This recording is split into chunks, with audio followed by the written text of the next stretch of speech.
How are you? I think you are well by the grace of Almighty. Welcome to my channel. আজকে লেসনটা তোমাদের অষ্টম শ্রেণীর নতুন ইংরেজি বইয়ের এক্সপিরিয়েন্স 8.1.1। তুমি যদি আগে লেসনগুলো না দেখে থাকো তাহলে উপরে আই বাটনে ক্লিক করে প্লেলিস্টে গিয়ে দেখে আসতে পারো। কি বললো? Right answers to the following questions individually and then share your responses in pairs or groups. বাংলায় বলা হলো নিচের প্রশ্নগুলোর উত্তর লেখো এবং তোমার উত্তরগুলো জোড়ায় অথবা দলে শেয়ার করো। এই নাম্বারের প্রশ্নটা বলা হলো কি, have you ever noticed things like the sky, birds, rivers, trees, ands and school bells closely? তুমি কি কখনো আকাশ, পাখি, নদী, গাছ, পিপিলিকা ও বিদ্যালয়ের ঘন্টার মতো জিনিসগুলো কাছ থেকে লক্ষ্য করেছ? তোমার উত্তরটা কি হতে পারে? Yes, I have. হ্যাঁ, আমি নোটিস করেছি। এমন উত্তরটা হতে পারে। এরপরে বি নাম্বারে কি বলা হলো? What comes to your mind when you think of them? What comes to your mind when you think of them? তুমি যখন তাদের সম্পর্কে ভাবো তোমার মনে কি আসে? এই উত্তরটা এখানে জায়গা খুবই কম, তবু আমি একটু দেওয়ার চেষ্টা করতেছি। এইভাবে উত্তরটা দেওয়া যেতে পারে, when I think of sky, birds, river, trees, and cool bills, I imagine harmonious blend of nature and human activity. আরো লেখা যায়, the sky paints out vast canvas for birds fly.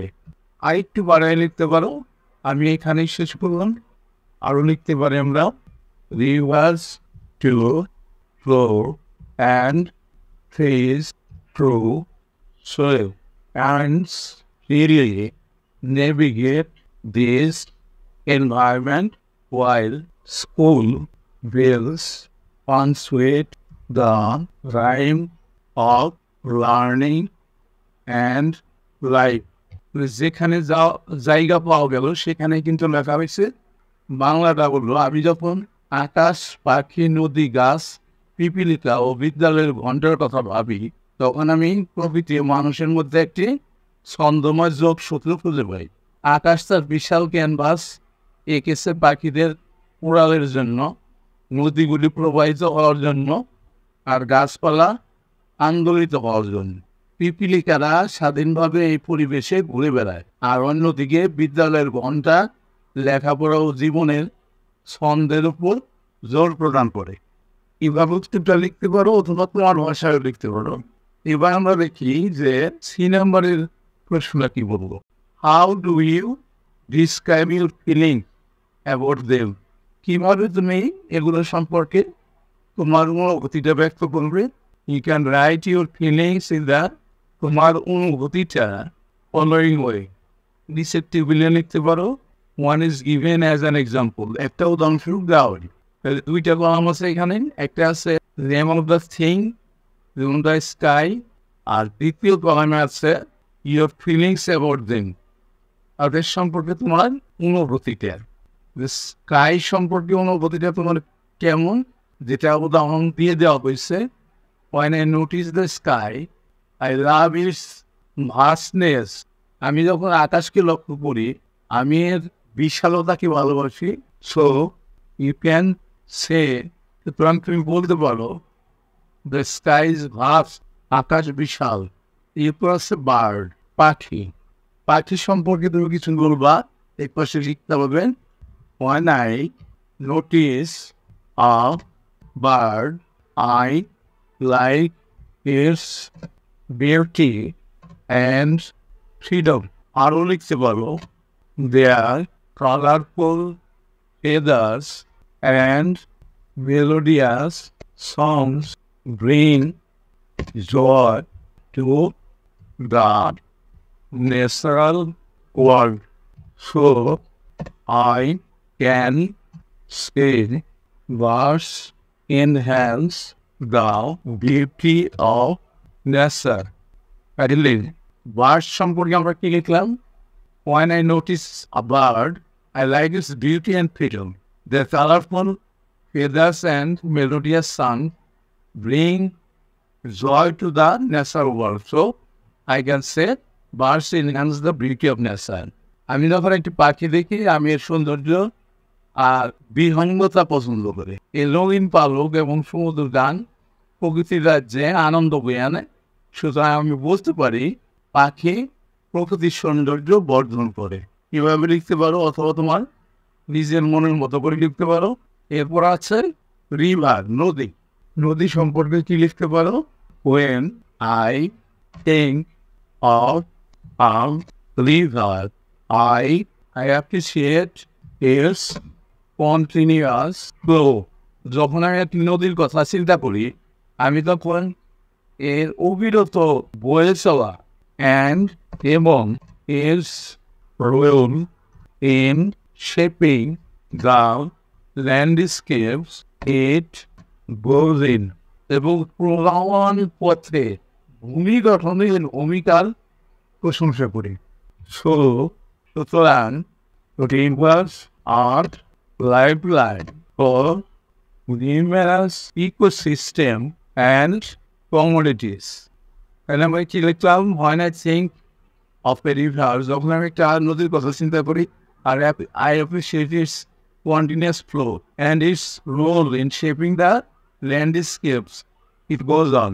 এটার অবিরত চলা এবং এটা যে চলার পথে ভূমি গঠনের এর ভূমিকার প্রশংসা করি। সুতরাং নদীগুলো হলো অসংখ্য ব্যস্ত তন্ত্র এবং সম্প্রদায়ের জীবনরেখা। এরপর আসতেছে ট্রি, গাছ। এটা নিয়ে কি লিখতে পারো? When I think of a tree, I am astonished by its generosity. আমি যখন একটি গাছের কথা ভাবি তখন আমি এর উদারতা দেখে মুগ্ধ হই। It provides us shelter, force, clothes, oxygen, and beauty of our natural world. এটি আমাদের আশ্রয়, খাদ্য, বস্ত্র, অক্সিজেন ও প্রকৃতির রাজ্যে সৌন্দর্য সরবরাহ করে। So we can say we can call this our generous friend. তাই আমরা গাছকে আমাদের মহৎ বন্ধু বলতে পারি। এরপর কি আসছেন? And people.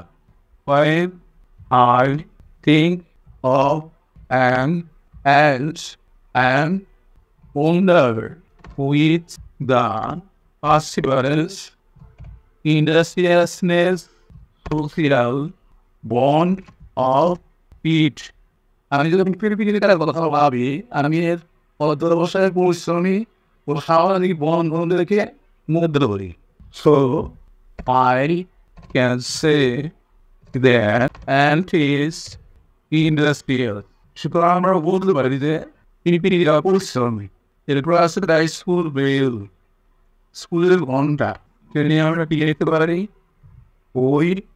When I think of a school bell, I love this distinct sound which indicates the beginning and ending of lessons. আমি যখন বিদ্যালয়ের ঘন্টার কথা চিন্তা করি তখন আমি এর স্বতন্ত্র শব্দ ভালোবাসি যা পড়ালেখা শুরু এবং শেষ নির্দেশ করে। সুতরাং I can say a school bell is a reminder of learning. সুতরাং আমরা বলতে পারি বিদ্যালয়ের ঘন্টা শেখার একটা অনুসারক। এই সাথে কিন্তু আসতে লেসনের শিক্ষকের অবশ্যই পরবর্তী লেসন দেখবা। See you next.